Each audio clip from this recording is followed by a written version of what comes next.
Janda Cantik Dr. Aidil. Episode 5. Ratakan di dinding hati. Pagi menjelang dengan tenang. Sinar matahari mengintip malu-malu dari sela-sela tirai jendela apartemen Emily. Ia duduk di ruang makan, menatap kosong secangkir teh yang mengepul di tangannya.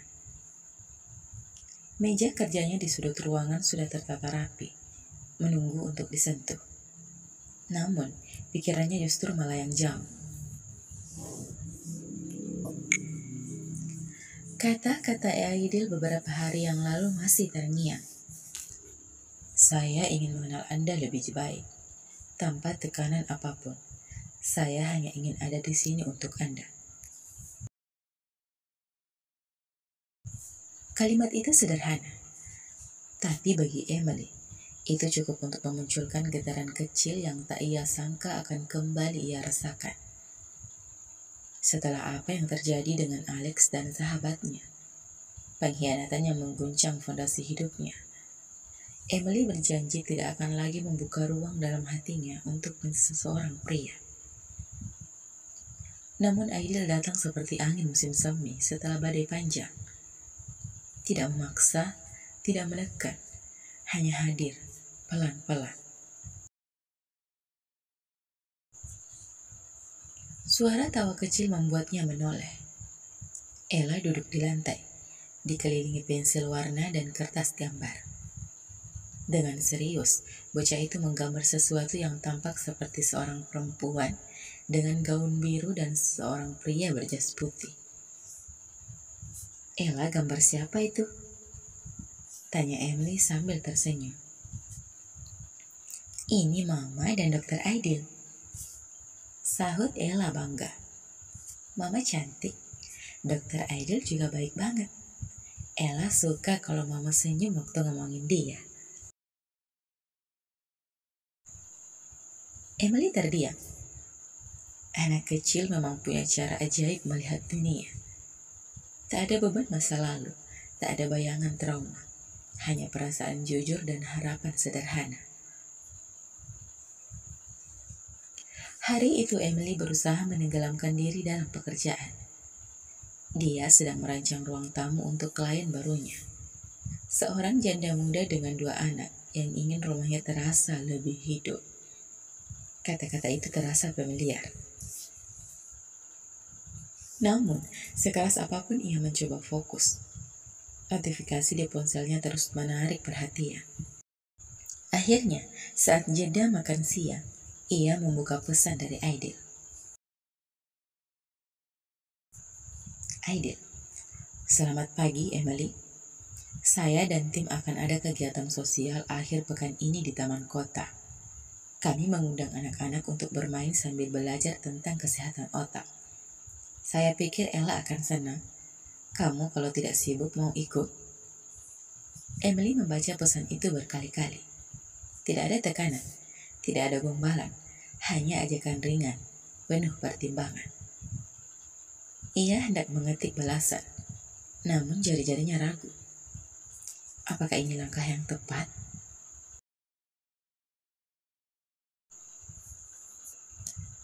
Sore harinya, Clara datang membawa 2 cup es kopi dan sekotak brownies. Lagi butuh energi atau butuh kejelasan? Tanya Clara, duduk santai di sofa. Keduanya, jawab Emily jujur. Setelah cerita tentang pesan Aidil, Clara hanya mengangguk pelan. Kamu tahu, selama ini aku lihat kamu begitu kuat, Mel. Tapi kuat itu bukan berarti kamu harus selalu menutup diri. Kadang, berani membuka diri juga bentuk kekuatan.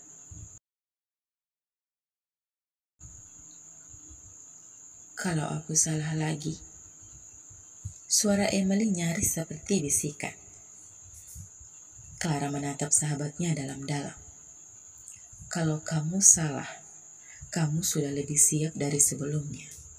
Kamu sudah tahu seperti apa rasanya jatuh. Dan lihat, kamu masih di sini, berdiri.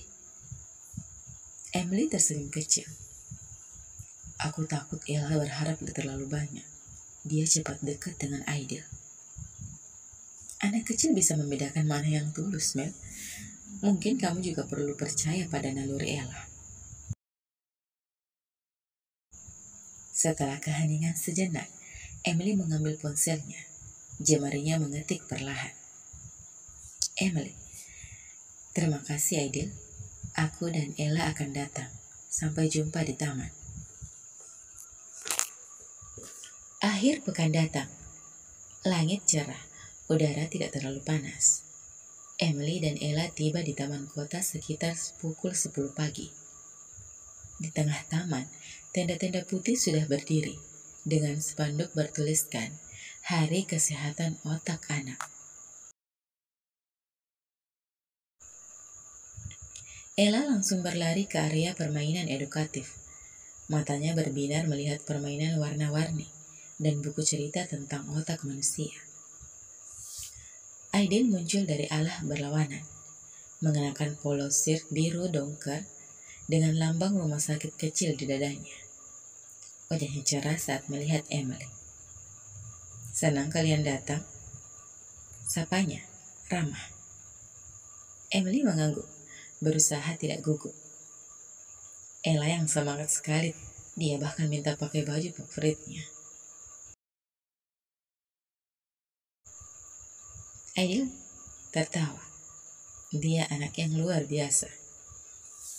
Mereka berjalan bersama di antara anak-anak yang bermain dan relawan yang membagikan selebaran. Sesekali Aidil berhenti untuk menyapa orang tua atau menjelaskan kepada anak-anak tentang otak, sambil menunjukkan replika kecil berwarna cerah. Di sela kegiatan itu, Emily memperhatikan cara Aidil memperlakukan semua orang. Lembut, sabar, dan tanpa kepura-puraan. Kenapa kamu memilih jadi dokter spesialis saraf anak? Tanyanya saat mereka duduk di bangku taman. Aidil menatap langit sebentar, lalu menjawab. Karena anak-anak punya potensi yang luar biasa. Tapi kadang mereka nggak tahu bagaimana cara mengungkapkannya. Saya ingin membantu mereka mengenal dirinya, pikirannya. Dan karena saya kehilangan adik saya karena tumor waktu kecil. Emily terkejut. Maaf, aku tidak tahu. Aidil tersenyum kecil. Tidak apa. Sejak saat itu, saya ingin jadi seorang yang bisa mencegah hal serupa terjadi pada anak-anak lain. Ada keheningan yang hening tapi hangat di antara mereka. Tidak canggung, tidak memaksa. Hari mulai siang, anak-anak mulai dibagikan bingkisan kecil.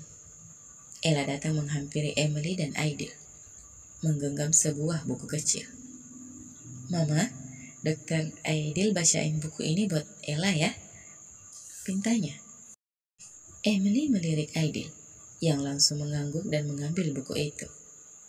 Mereka duduk di bawah pohon besar, dan suara Aidil yang lembut mulai membacakan cerita tentang otak si cerdas dan petualangannya.